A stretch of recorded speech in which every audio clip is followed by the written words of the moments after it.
Vichinterlang, Getty Images Whoever said crime doesn't pay? President Trump promised to end chain migration, which is the process through which legal immigrants bring in other relatives, instead of a merit-based system that benefits America as a whole.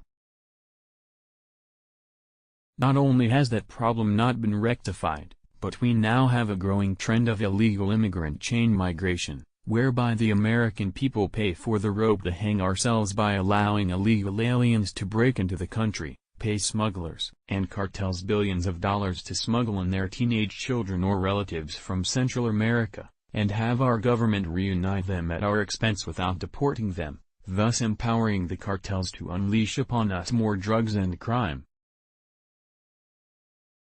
According to new data obtained by the Center for Immigration Studies from Senate Homeland Committee Chairman Ron Johnson, Republican Wisconsin, fewer than 10% of those sponsoring the Central American teens resettled under the Unaccompanied Alien Child (UAC) program have full legal status themselves. According to the tally, from July 2018 to January 2019, 23,445 UACs were released from HHS facilities to sponsors within the country. Yet just 8.3% of them were either citizens or full legal permanent residents. The rest were either confirmed illegal aliens, likely illegal aliens, or were originally illegal aliens, but got into parole, temporary protected status, or other quasi-amnesty programs that have been manipulated against the letter and intent of law. In total, Art Arthur of the CIS observes that 81.5% of the sponsors are currently on the hook for some form of deportation. Thus, our laws have been twisted so far that people who should have been deported long ago were able to use years' worth of malfeasance and lax enforcement to remain here, pay smugglers to bring in their illegal relatives, and have them resettled with them, thereby shielding both of them from deportation. Arthur, himself a former immigration judge, cites Judge Andrew Hannon's order from 2013 I wrote about several weeks ago, in which he accused the DHS of completing the goal of the conspiracy of drug smugglers to smuggle people over the border on behalf of parents at significant expense to taxpayers. At the time, Hannon noted that in the cases he saw, the parent initiated the conspiracy to smuggle the minors into the country illegally and also funded the conspiracy. In each case, the DHS completed the criminal conspiracy, instead of enforcing the laws of the United States, by delivering the minors into the custody of the parent living illegally in the United States. As I've observed before, the fact that illegal alien relatives are paying to smuggle these children makes it clear that they should not be eligible for refugee resettlement under the UAC program because they are not unaccompanied and they are not victims of a severe form of trafficking. Rather, they are self-smuggled. Both they and their parents or relatives should be deported. Yet our government has now spent billions of dollars resettling those who are often MS-13 members or vulnerable to joining gangs and has drained hundreds of millions of dollars from healthcare programs in HHS designed for Americans. Now, even after those cash transfers, HHS will run out of money for the program by June, according to a new letter from Acting OMB Director Russ Vaught.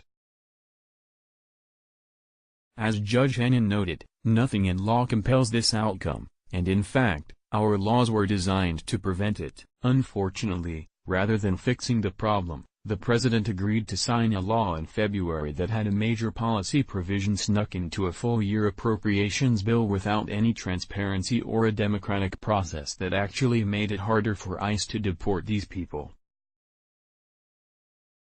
As I warned in February, and as Arthur explains in his article, Section 224A of the Omnibus gives extra protection to these illegal families seeking to engage in a cartel smuggling conspiracy. It prohibits ICE from using information obtained from HHS to place in detention, remove, refer for a decision whether to initiate removal proceedings, or initiate removal proceedings against the sponsor, potential sponsor, or member of a household of a sponsor or potential sponsor of a UAC. To be clear, There is nothing stopping ICE from using its own resources to go after these people and deport them on their own, but the army of immigration lawyers will tie them up in court by accusing them of obtaining the information about their whereabouts from HHS address book of UAC sponsors, even if they found them on their own. This is a provision that Trump must demand be stripped from the September budget bill. At that point, he must begin deporting those engaging in this criminal conspiracy, not delivering to them the product of their crime, thereby fueling this circuitous cycle of illegal immigration, chain migration and cartel smuggling. Moreover, an invocation of 8 U.S.C. 1182F to shut off all immigration should have the effect of suspending the UAC program, as it would the asylum program. Let us not forget that the UAC aspect of this invasion is more severe than any other misreading of our immigration laws. Other aliens can eventually be deported, but those resettled as UACs become legal permanent residents with a pathway to citizenship.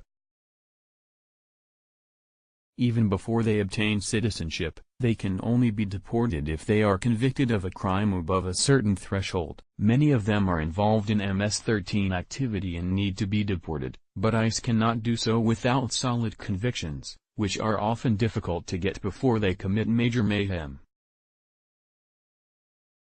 Who will be the lawyer for the American sovereign people, to enforce our laws and protect Americans from crime, drugs, diseases, and public charge, as required over and over again in statute? Trump is the only one in position to be that man, and time is running short. Author, Daniel Horowitz. Daniel Horowitz is a senior editor of Conservative Review. Follow him on Twitter at @RMConservative.